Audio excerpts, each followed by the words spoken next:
Hello everybody, I'm Josh Skinner and this is withjosh.com and I'm here with Dave Koz, 6-time Grammy nominee. Dave, thank you so much for inviting me into your house, I appreciate it. How come you, as soon as the camera went on, all of a sudden you turned on that voice? Like, hey, this is Josh, and I'm, before that it was just Josh, You really turned on that voice. Just, the pressure was on all of a sudden, yeah. Are you making fun of me silently? You went really deep, like another whole level. I'm going through puberty all over again, it's true. Well, it's nice. Thank you very much for having me. Oh, I appreciate Welcome it. Into my home. Thank you. You have a beautiful house. I appreciate the tour. Okay, so Dave, let's talk about it. You've been nominated for 6 Grammy Awards in your time. How long has your career been playing the saxophone? Wow. You really want to make me feel that old today. Well, let's start. First question. Yeah. Well, I started when I was in...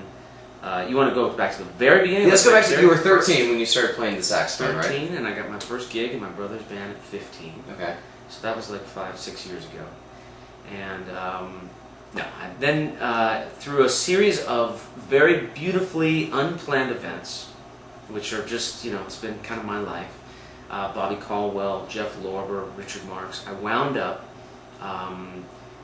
getting signed to Capitol Records. And it's funny for me, every time I talk about this, it's funny because I didn't grow up with that dream. I didn't say, from a very young age, this is what I want to do. I want to be a recording artist. I was very happy being, because I'm a very shy guy, I was very happy being in the background. You're shy? I am. I'm so shy. A little bit. Really, the real me is very shy and awkward and a little bit geeky. Still am a little geeky, but very much so when I was starting out. So, Jeff Lorber was the first guy that said, I think you should be a recording artist. And he made some demos with me in that very early stage, and those were the demos that got me signed to Capitol Records. So it's really been like I've been on this bus for all these years. That was 1980, I met him in 1986, wow. And I got signed to Capitol in 1988. So this is over 20 years now of making music and having this career that I never really planned on. So it's really been, as cliche as it sounds, this whole thing has been great. It's just been not planned and totally joyous. What is it like to know that you've been nominated for 6 Grammy Awards? Like, how's that possible? Like, is it kind of crazy? Well, you release records, right? And they somehow get noticed. But that's the funny thing is I didn't get really, for the longest time, not just my music, but a whole big chunk of the music business was not, specifically instrumentalists, were not getting recognized. Mm-hmm. And I was pissed. Right. I was pissed off at the Recording Academy. I was like, why are you ignoring all this great music? So there's 2 ways to go, and I found this in my regular life. You can get mad or you can get informed. And so I decided I would run for a governor's seat on the local chapter, the Los Angeles chapter of the Grammys. And I did that, and I got onto the Board of Governors. Wow. This is going back, I don't know, probably 8 years ago, okay. 8, 9 years ago. And I found out why that was the case, that all this music was not being recognized. What is it? There was no category for all this music. Oh. The music couldn't accurately fit into an existing category.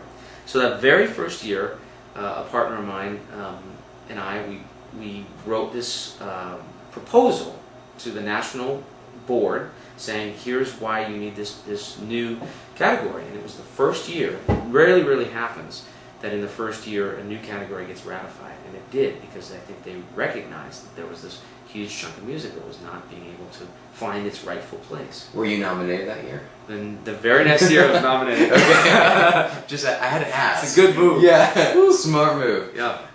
Who won that year? I believe it was, no, wait a minute. Was it? I know I've lost to some great people. I lost to a Henry Mancini record. I lost to B.B. King. I lost to Norman Brown one year. I lost to Larry Carlton. I think it was a Larry Carlton record that I lost to. That's crazy. Well, let's talk about something positive. I mean, you did get 6 Grammy nominations, but this year... Really no negative. Well, yeah. Of course, in that moment, I do want to say, in that moment, it's all well and good to say it's nice to be nominated. And it is nice to be nominated. And just to be invited to the party is the greatest, right? But in that moment, when your category is being read aloud, you really want to win. Yeah. You want to win. Well, this year, on September 22nd, you did win. Dave actually received a star on Hollywood's Walk of Fame. And right now, before we talk about it, I have a clip of your speech, so let's play that right now. My only goal through all of this was to follow my dream. I've been so blessed and fortunate to have been given this talent that I consider it an honor and a joy to share with as many people in as many appropriate ways as possible during my lifetime here. And that is really, in my wildest dreams, beyond my wildest dreams, I would have never ever expected in a million years to be here receiving this star today. But you do get what you give, and the star is one thing, but being able to have people like yourselves to share it with, that's the honor that I truly take away from today. And so Dave, what was it like getting a star? Hold on one second. Let me show you. You entertain the Dave, and okay. I'll be right back. I'll show you something. Oh, here it is. This is what they give you. Of course, it's nice that they actually give you the star in the sidewalk. Right. That's, you can't put the sidewalk in your house. No. So they give you this extra little special thing that makes it kind of real. And I have to say, still looking at this, it's beyond surreal. I can't believe it actually happened. But it did happen. September 22nd, 2009. 2,389.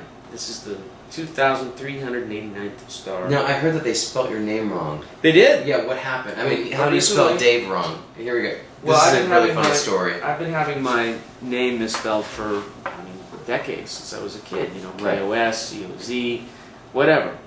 But there's not that many people that don't know how to spell Dave, but evidently the guy who makes the star, and it's third generation, this is the same family that's been making these stars for all these years, came with the nameplate, and it was spelled Dav Cause. They forgot the E. How do you So- forget the E? There's actually right over there, the extra E that was given to me by the lady who... Oh, that's funny. Yeah. He was so embarrassed that he misspelled my name that he rushed away in a huff, and he came back about 30 minutes later with the E welded in. But until it was revealed that day, uncovered, Right. I wasn't sure what was there because I didn't see it actually finished. I just saw it while it was being made. It was very funny, but a great story in that even in that moment where you feel like I've made it, you know, this is it, I have made it. Keeps you humble? In that moment you go, you know, not quite made it yet. Misspelled my name. It's a great lesson that I continually keep on learning. Okay, no, I have to ask, have you gone back to visit your star? Well, I Since joked then? that day, I said, you'll find me here every day Right. at a certain hour. But the truth is, I had to go out of town. I left for out of town right away, so Right. I wasn't able to go back, and now I just got back. So I've not, it's been a little over a week, and I've not been there yet, but we can go now if you'd like.